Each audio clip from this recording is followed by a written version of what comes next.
அரவிந்தாக்ஸ் நேயர்களுக்கு அன்பான வணக்கங்கள். எவிக்ஷன் பற்றின ஒரு அப்டேட் ஒன்று வந்திருக்கு. ஸோ அதை பற்றி தான் இந்த வீடியோவில் நம்ம பார்க்க போகிறோம்.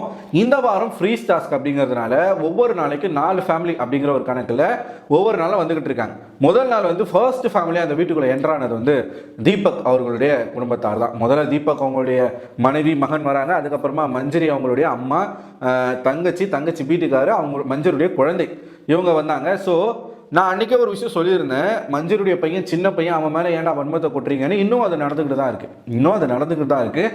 இன்னும் மோசமாகவே நடந்துக்கிட்டு இருக்குது. ஸோ அது வந்து நம்ம சொல்கிறதுக்கு ஒன்றும் இல்லை. ஆக்சுவலாக இவனுங்கெல்லாம் வந்து மனித பிறவிகளே கிடையாது.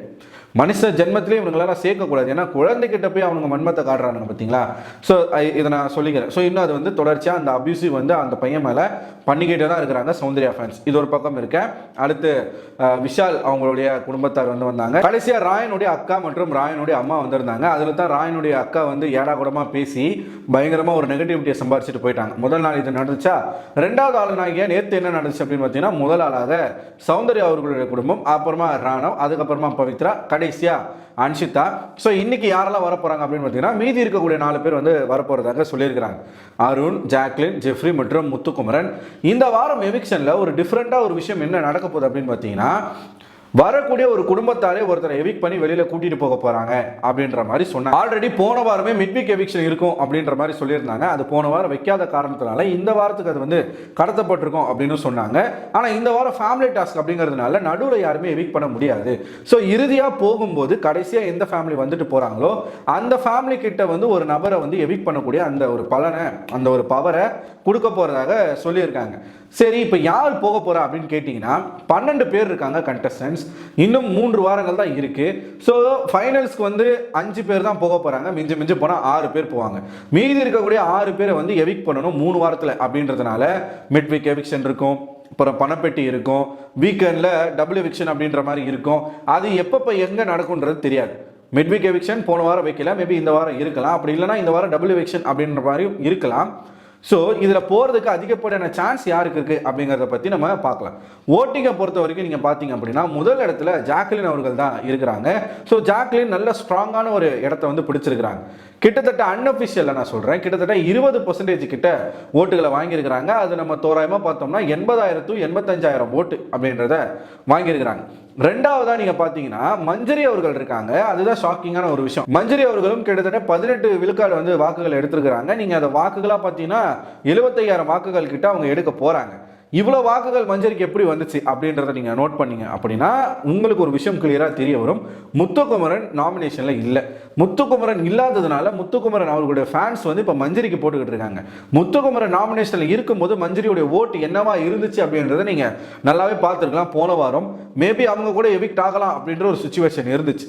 ரஞ்சித் இல்லைனா மஞ்சரி போகலாம், இல்லைனா அன்ஷிதா போகலாம், இல்லைனா ஜெஃப்ரி வந்து போகலாம் அப்படிங்கிற மாதிரி தான் இருந்துச்சு. கடைசியில் ரஞ்சித் அவர்களை அனுப்பி விட்டாங்க. ஸோ மஞ்சரியை காப்பாற்றிக்கிட்டு இருக்காங்க முத்துக்குமரன் ஃபேன்ஸ். 2வது இடத்துல அவங்க இருக்காங்களா, ராணவ் அப்படின்ற ஒரு நபர் 3வது இடத்துல இருக்கிறாரு. அதாவது இந்த சீசனுடைய டைட்டில் வின்னர் நான் தாண்டா அப்படின்ற ஒரு அதீத மனப்பான்மையில் மனக்கோட்டை கட்டி வாழ்ந்துகிட்டு இருக்கக்கூடிய ஒரு நபராகத்தான் நான் ராணவ் பார்க்குறேன். 1ஆம் நம்பர் கிறுக்கு பையன், ஒன்றுமே தெரியாது, எதுவுமே தெரியாது. விஜய் சேதுபதி கிட்ட பேச தெரியாது, வீட்டுக்குள்ளே இருக்கவங்க கிட்ட பேச தெரியாது, நம்ம என்ன பண்ணுறோம் ஏது பண்ணுறோன்னு தெரியாது. அவனுக்கு தேவை ஏதாச்சும் கண்டென்ட் பண்ணணும், அவ்வளோதான். உசுப்பேத்தி விடுறதுக்கு குடும்பத்தில் இருந்து வேற ஒரு 4 பேர் வந்து சொம்படிச்சுட்டு போயிட்டாங்க. இன்னும் அதிகமாக தான் செய்ய போகிறான். அவனுக்கு பார்த்தீங்கன்னா வெளியில் கொஞ்சம் ஆடியன்ஸ் சப்போர்ட் இருக்குது. அது எப்படின்னு தெரியல. அவனுக்கு இன்னசென்ட்லாம் சொல்லிக்கிட்டு இருக்காங்க. எந்த விதத்தில் ராணுவ இன்னசென்ட் அப்படிங்கிறது எனக்குமே புரியலை.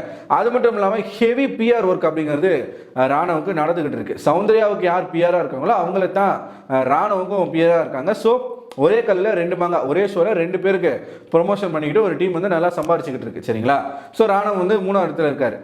4வது இடத்துல பார்த்தீங்கன்னா விஷாலுக்கு இன்னுமாடா ஓட் பண்ணுறீங்க அப்படின்ற மாதிரி தான் எனக்கு தோணுது. விஷால் கிட்டத்தட்ட 55,000 வாக்குகளை வாங்கி 4வது இடத்துல இருக்காரு. அதுக்கடுத்ததாக இருக்கிறது யாருன்னு பார்த்தீங்கன்னா பவித்ரா. ஆக்சுவலாக பவித்ராவுக்கு தான் அதிகப்படியான ஓட்டுகள் வரணும். அவங்க விஷாலுக்கு மேலே போகணும், விஷால்லாம் கீழே வரணும். ஆனால் பவித்ரா வந்து ஏன் விஷாலை விட பின்தங்கி இருக்காங்கன்னு தெரியல. அன்அஃபிஷியலில் சொல்கிறேன் நான்.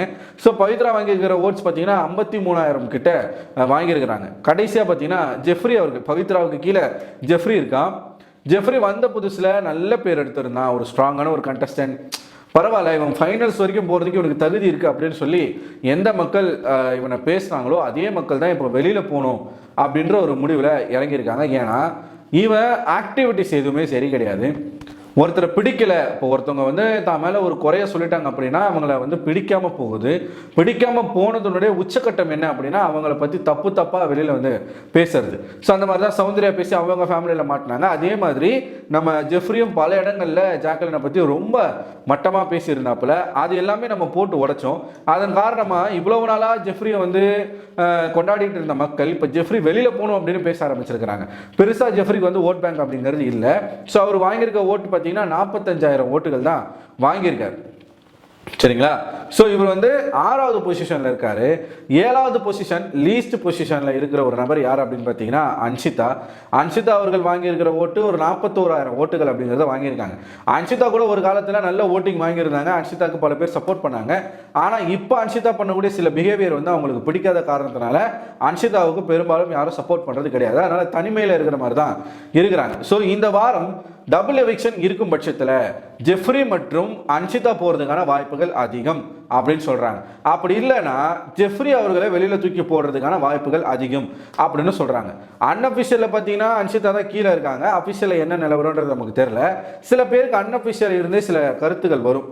அது எப்படி வந்து ஒருத்தனை இப்போ ஜெஃப்ரிக்கு வந்து ஓட்டு இருக்கே, பவித்ரா அவனோட கம்மி தானே, அவனை எப்படி வந்து அன்ஷிதா அவனோட கம்மி தானே, அன்ஷிதாவை எதுக்கு காப்பாற்றினாங்க, எதுக்கு வந்து என்ன அமிச்சாங்க, ஜெஃப்ரி எதுக்கு அமிச்சாங்க அப்படின்ற ஒரு சந்தேகம் எல்லாருக்கும் இருக்கலாம். அதுக்கு ஒரே காரணம் என்ன அப்படின்னா அவங்களுடைய ப்ராடக்ட்ஸ்க்கு முக்கியத்துவம் கொடுக்கணும் அப்படின்றத அவங்க முயற்சி பண்ணுறாங்க, அவ்வளவுதான். ஸோ ஜெஃப்ரி இருந்தானா நிச்சயமாக வந்து டிக்கெட் ஃபினாலே ஜெயிக்கிறதுக்கு வாய்ப்புகள் அதிகம். அதனால் ஜெஃப்ரி இந்த வாரமே வீட்டை விட்டு போனால் தான் அந்த டிடிஎஃப் வந்து வேற யாருக்காச்சும் போகும். சரிங்களா? ஸோ அதனால் ஒரு பக்காவான ஒரு ஸ்கெட்சு வந்து போட்டு வச்சுருக்குதான் சேனல். ஜெஃப்ரி வந்து இந்த வாரம் வெளியேற்ற போகிறாங்க அப்படின்ற மாதிரிலாம் சொல்லிக்கிட்டு இருக்காங்க. பட் இது வந்து உறுதியான தகவல் கிடையாது. பொறுத்திருந்து பார்ப்போம். அட்லாஸ்ட் வந்து சேனல் எடுக்கிற முடிவு தான். சேனல் வந்து யாரை உள்ளே வச்சுக்கணும்னு நினைக்கிறாங்க, யாரை வெளியில் அனுப்பணும்னு நினைக்கிறாங்க அப்படிங்கிறது இது சேனலுடைய முடிவு தான். என்ன தான் மக்கள் வந்து ஓட் பண்ணாலும் அந்த ஓட்டிங்கெல்லாம் அவனுக்கு மதிக்க போகிறதே கிடையாது. யாருனால நம்ம கண்டென்ட் வருது, யாருனால கண்டென்ட் வரல, கண்டென்ட் வரலையே அவனை தூக்கி வெளில போடு, கண்டென்ட் இருக்கு அவனை தூக்கி உள்ளே போடு, இவ்வளோ தான் பிக் பாஸ் உடைய ஃபார்மேட்டே. ஸோ ஏதாச்சும் சேஞ்சஸ் நடக்குதா அப்படிங்கிறத நம்ம பொறுத்திருந்து பார்க்கணும். எனக்கு தெரிஞ்சு அன்ஷிதா போகிறதுக்கான வாய்ப்புகள் அதிகம் சிங்கிள் எவிக்ஷன் அப்படின்ற பட்சத்தில். டபுள் எவிக்ஷன் அப்படி வச்சுட்டாங்க அப்படின்னா ஜெஃப்ரி மற்றும் அன்ஷிதா 2 பேருமே காலி. ஸோ 2 பேருமே வீட்டுக்கு போக வேண்டியதான். ஆனால் பார்ப்போம், பொறுத்திருந்து பார்ப்போம். என்னோட இன்டென்ஷன் வந்து மேபி 2 எவிக்ஷனாக இருக்கலாம்னு சொல்லுது. பொறுத்திருந்து பார்ப்போம். ஸோ இதை பற்றி நீங்கள் என்ன நினைக்கிறீங்க? ஒன்று ஜெஃப்ரி இல்லைனா அன்ஷிதா, 2 பேரில் யாரோ ஒருத்தர் கன்ஃபார்ம். ஸோ இதை பார்க்கும்பொழுது உங்களுக்கு என்ன தோணுது அப்படிங்கிற உங்களோட கருத்துக்களை மறக்காமல் கமெண்ட் பாக்ஸில் கமெண்ட் பண்ணுங்கள். இந்த வீடியோ உங்களுக்கு பிடிச்சிருந்தா இந்த வீடியோ வந்து லைக் பண்ணுங்கள். அடுத்த ஒரு வீடியோவில் உங்களை சந்திக்கிறேன். அதோட உங்களோட விடைபெறுவது நான் அரவிந்தன்.